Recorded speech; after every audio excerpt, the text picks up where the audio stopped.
అల్లారు ముద్దుగా పెంచుకున్నాం, ఉన్నత చదువులు చదివించాలని ఎల్లారెడ్డి బీసీ వెల్ఫేర్ హాస్టల్లో చదివిస్తున్న పరిస్థితుల్లో అనుకోని ఘటన జరిగింది. అసలు మా అమ్మాయికి ఏం జరిగింది ఇంకా తెలియరాడలేదని చెప్పి కుటుంబ సభ్యులు నిన్న ఆందోళన చేపట్టిన పరిస్థితి నెలకొంది.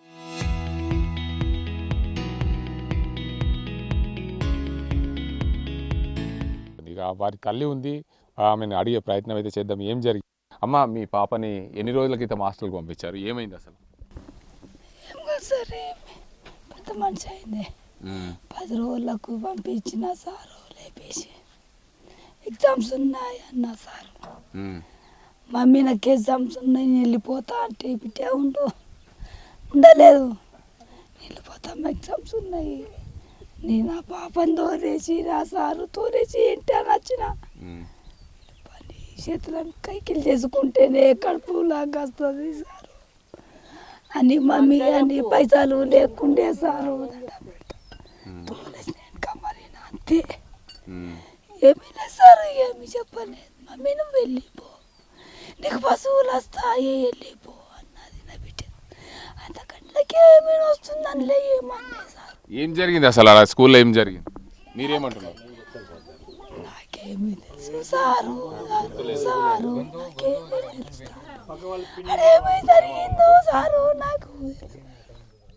శ్రావణి పిన్ని ఉన్నది, వారిని అడుగుదాం. అమ్మ చెప్పండి, అసలు మీ శ్రావణిని ఏ రోజు పంపించారు, అసలు ఏం జరిగింది, మీరేమనుకుంటారు? అక్కడ లేము సార్, మేము అక్కడ ఆర్మూర్ సైడ్ బతుకుతానికి పోతున్నాం, మాకు తెలియదు.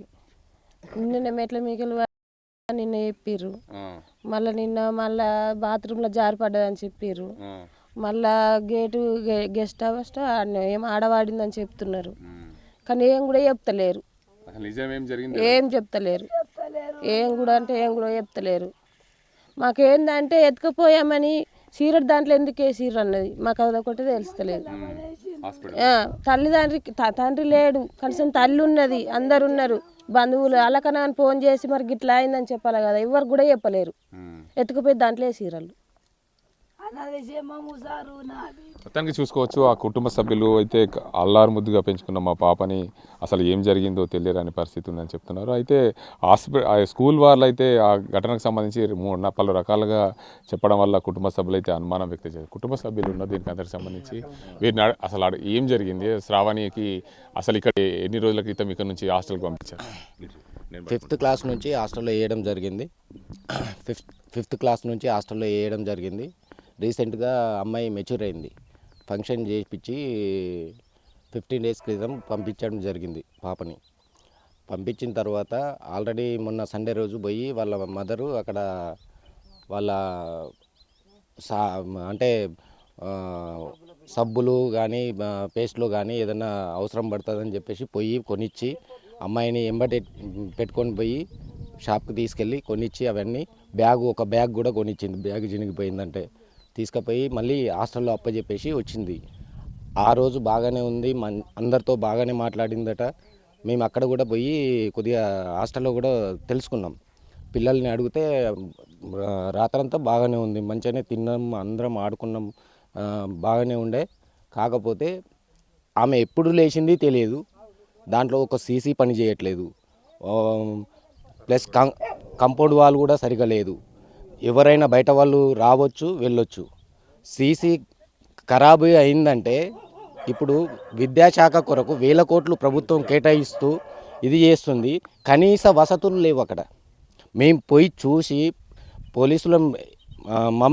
పోలీసులు కూడా ఫస్ట్ పోనివ్వలేదు. హాస్టల్లోకి మేము వెళ్ళి చూస్తాము ఎట్లా ఉంది సిచ్యువేషన్ ఏంది అని చెప్పేసి తెలుసుకునడానికి పోతే కూడా మా పోలీసులు అడ్డుకొని మాకు వెళ్ళనీయకుండా వాళ్ళతో పాటు సెక్యూర్గా తీసుకొని వెళ్ళి వాళ్ళు ఎంక్వైరీ చేశారు, కానీ మమ్మల్ని ఎటువంటి ఇది చేయనీయకుండా అక్కడ భారీ బందోబస్తు పెట్టారు.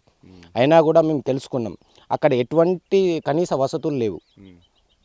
వసతులు లేకుండా పాపకు అసలు ఎప్పుడు చనిపోయింది కూడా వాళ్ళకు కూడా అవగాహన లేదు. మేము వార్డెన్కి అడిగినాం, వార్డెన్ కూడా 2 హాస్టల్స్కి ఇన్ఛార్జ్ అంట, బాన్సోడ విత్ ఎల్లారెడ్డి హాస్టల్స్కు ఇన్ఛార్జ్ అంట. 3 డేస్ బ్యాక్ వచ్చి వెళ్ళిందంట వార్డెన్ మేడం, మళ్ళీ తర్వాత వచ్చింది లేదు. ఓన్లీ వాచ్మెన్ మీద ఆధారపడి అక్కడ హాస్టల్ నడపడం జరుగుతుంది.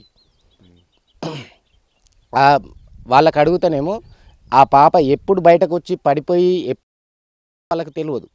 వాళ్ళు ఏం చెప్తారంటే పాప వచ్చింది, డోర్ కొట్టింది, వాచ్మెన్ డోర్ కొట్టి పడిపోయింది అని చెప్పేసి అబద్ధం చెప్తున్నారు వాళ్ళు.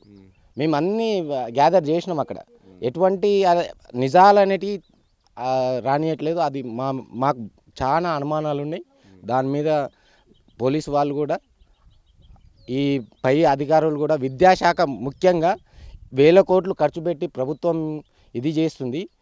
దానికి కనీస వసతులు లేకుండా ఈ విధంగా నిర్లక్ష్యం వహించడం అంటే మాకు చాలా బాధేస్తుంది. పేద కుటుంబం, అసలు వాళ్ళకు రోజు కూలీ చేసుకుంటే కానీ వాళ్ళకు ఇది లేని పరిస్థితి. అటువంటి పరిస్థితుల్లో ఇట్లాంటి పిల్లల్ని తీసుకెళ్ళి హాస్టల్లో వేస్తే ఇట్లాంటి సిచ్యువేషన్ జరిగితే ఎవరు బాధ్యులు? ప్రభుత్వం దీని మీద గట్టి చర్య తీసుకొని ఏదైనా కానీ మాకు అక్కడ ఏం జరిగింది, ఎటువంటి ఇదైంది అని చెప్పేసి కలెక్టర్ గారు కానీ, విద్యాశాఖ, ఇప్పుడు సీఎం సారే విద్యాశాఖ పెట్టుకొని ఉన్నారు. వాళ్ళు కూడా కొద్దిగా ఆలోచన చేసి దీని మీద ఖచ్చితమైన పరిష్కారం కనుక్కొని మా పిల్లకు న్యాయం జరిగేటట్టుగా చూడాలని చెప్పేసి మేము విజ్ఞప్తి చేస్తాం. ప్రధానంగా గుండెపోటు వచ్చిందని కొందరు చెప్తున్నారు. అసలు ఏం జరిగింది, మీకేమైనా అనుమానం? అనుమానం గుండెపేటు అని పాపకు చిన్నప్పటి నుంచి ఒక చిన్న హెల్త్ ఇష్యూస్ కూడా ఇప్పటి వరకు లేవు. మాకు ఏదన్నా ఉంటే తెలుస్తుంది కదా సార్. వాళ్ళు ఒక్కొక్క రకంగా బ్లేమ్ చేయడం జరిగింది.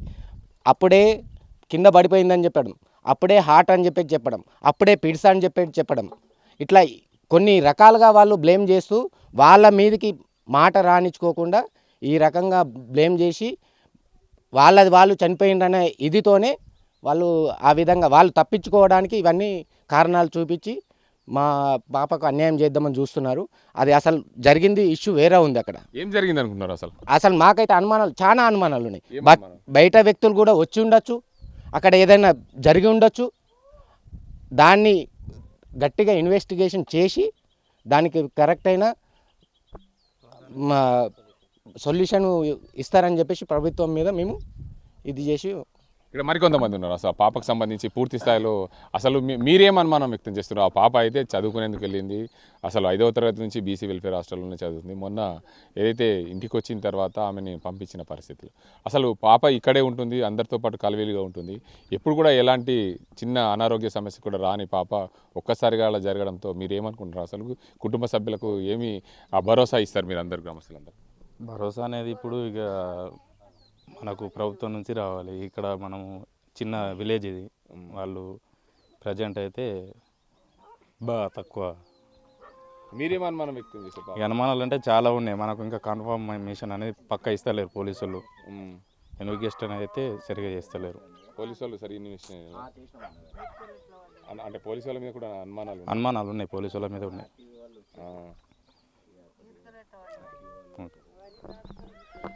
మొత్తంగా చూడొచ్చు, కుటుంబ సభ్యులు, గ్రామస్తులు అయితే పలు అనుమానాలు అయితే వ్యక్తం చేస్తున్నారు. పాపకు ఎలాంటి అనారోగ్య సమస్య లేదు. ఎప్పుడు కూడా చిన్న అనారోగ్యం బారిన పడని అమ్మాయి శ్రావణి. అలాంటి పరిస్థితుల్లో ఆ ఫిట్స్ వచ్చిందని, లేదంటే ఆ పాప అక్కడికి వచ్చి అక్కడే సీరియస్గా ఉండడం వల్ల మేము ఆసుపత్రికి తరలించామని ఆ హాస్టల్ సిబ్బంది చెప్పడం వల్ల పూర్తిగా అనుమానాలు అయితే వ్యక్తమవుతున్నాయి. మా పాప మృతి పట్ల మేము పూర్తిగా మాకు న్యాయం కావాలి, పోలీసులు సరైన ఇన్వెస్టిగేషన్ చేయడం లేదని చెప్పి కుటుంబ సభ్యులు, బంధువులు ఆరోపిస్తున్న పరిస్థితి. ఇది ఇక్కడ పరిస్థితి. కనుక సాధ్యంతో గంగారెడ్డి, RTV నిజామాబాద్.